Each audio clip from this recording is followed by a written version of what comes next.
ಹೆಣ್ಣು ಜನ್ಮವೇ ಸಾಕು ಸಾಕು ಅಂತ ಅನೇಕರು ಆಡುವುದನ್ನು ಕೇಳಿದ್ದೇನೆ. ಅವರು ಹಾಗೆ ಆಡುವಾಗಲೆಲ್ಲ ಕಾಶಿ ದೇಶದಲ್ಲಿ ನಾನು ಆಕ್ಷೇಪಿಸಿದ್ದೆ, ಯಾಕೆ ಹಾಗೆ ಹೇಳ್ತೀರಿ? ಹೆಣ್ಣು ಜನ್ಮವೇ ಪವಿತ್ರ, ಇನ್ನೊಂದು ಮನೆಯನ್ನು ಬೆಳಗುವವಳು, ಇನ್ನೊಂದು ಮನೆಯ ನಂದಾದೀಪವಾಗುವವಳು, ಯಾಕೆ ಹೆಣ್ಣು ಜನ್ಮ ನಿಷ್ಕ್ರಿಯ ಅಂತ ಹೇಳ್ತೀರಿ?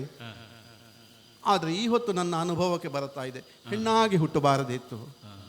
ಇಷ್ಟೆಲ್ಲ ನನ್ನ ಜೀವನದಲ್ಲಿ ಎಷ್ಟು ಮಂದಿಗಳು ಬಂದು ಹೋದರು, ಯಾರು ಕೂಡ ನೆಲೆ ಕೊಡಲಿಲ್ಲ ನನಗೆ. ಎಲ್ಲರೂ ನೆಲೆಯನ್ನು ತಪ್ಪಿಸಿದವರೇ. ಭೀಷ್ಮನಲ್ಲಿ ಸಾಲ್ವನಲ್ಲಿ ನೆಲೆಯಾಗಬಹುದು ಅಂತ ಊಹಿಸಿದ್ದೆ, ನೆಲೆ ತಪ್ಪಿತು.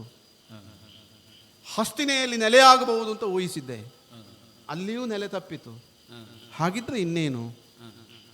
ನನ್ನ ನೆಲೆಯನ್ನು ತಪ್ಪಿಸಿದಾತ ಆ ವಿಧಿ ಅಲ್ಲ, ಭೀಷ್ಮನೇ. ತನ್ನ ವೈಯಕ್ತಿಕವಾದಂತಹ ಜೀವನದ ಯಾವ ಬದ್ಧತೆಯ ಆವರಣ ಇದೆಯೋ ಅದವನಿಗೆ ಗೊತ್ತಿದೆ. ಗೊತ್ತಿದ್ದು ಕಾಶಿ ದೇಶಕ್ಕೆ ಬಂದ, ನಮ್ಮನ್ನು ಕರ್ಕೊಂಡು ಬಂದ, ತಮ್ಮಂದಿರನ್ನು ತೋರಿಸಿದ, ನನಗೆ ಅಪ್ಪನಿಗೆ ಮದುವೆ ಮಾಡಿಸಿದ, ದೇವವ್ರತನಾದಂಥ ನಾನು ಭೀಷ್ಮನಾದ ಕಥೆಯನ್ನು ಹೇಳಿದ. ಹಾಗಿದ್ದಾಗ ಅಂಬೆಯ ಜೀವನದಲ್ಲಿ ಆಟವಾಡಿದ್ದು ಸಾಲ್ವನಲ್ಲ, ನನ್ನ ಅಪ್ಪನಲ್ಲ, ವಿಧಿಯೂ ಅಲ್ಲ, ಭೀಷ್ಮಾಚಾರ್ಯ ಎಂದಾಯಿತು. ಭೀಷ್ಮನಿಂದಲೇ ಇಷ್ಟೆಲ್ಲ ಪ್ರಕರಣಗಳು ಆಯಿತು ಅಂತ ಆದ ಮೇಲೆ ಇದಕ್ಕೆ ಸುಖಾಂತ್ಯವೋ ದುಃಖಾಂತ್ಯವೋ ಭೀಷ್ಮನಲ್ಲೇ ಆಗಬೇಕು ತಾನೆ. ಯಾವ ಹೆಣ್ಣಿನ ಕಣ್ಣೀರನ್ನು ಧರೆಗೆ ಬೀಳುವುದಕ್ಕೆ ಬಿಡುವುದಿಲ್ಲ ಹೇಳುವಂಥ ಸತ್ಸಂಕಲ್ಪ ಇರುವುದು ಭೀಷ್ಮನಲ್ಲಿ. ನೋಡುವ, ತನ್ನ ತಂದೆಗೆ ಮದುವೆ ಮಾಡಿಸಿದಂಥ ಪುಣ್ಯಾತ್ಮ.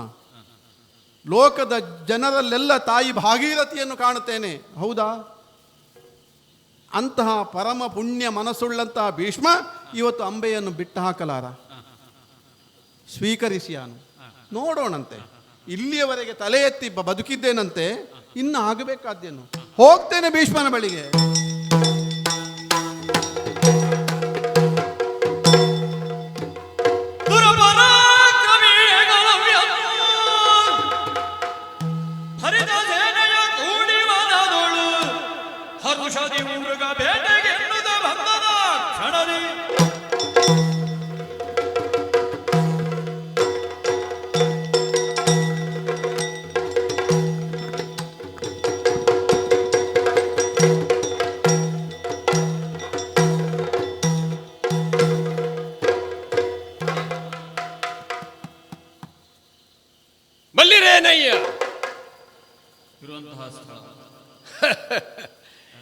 ಈ ಕಾರಣಕ್ಕೆ ಯಾರೆಂದು ಬಲ್ರಿ?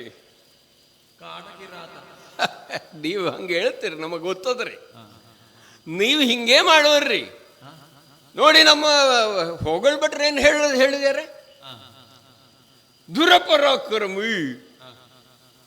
ಅದು ಖರೆ ಐತ್ರಿ, ಖರೆ ಐತ್ರಿ. ಯಾಕೆ ಹೇಳ್ಯಾರೆ? ನೋಡಿದಾರೆ ಅವ್ರು ಇಷ್ಟು ತನಕ ನಮ್ಮ ರಾಯ ಹೆಂಗೆ ನಡೆಸ್ಕೊಂಡು ಹೋಗ್ಯಾನೆ.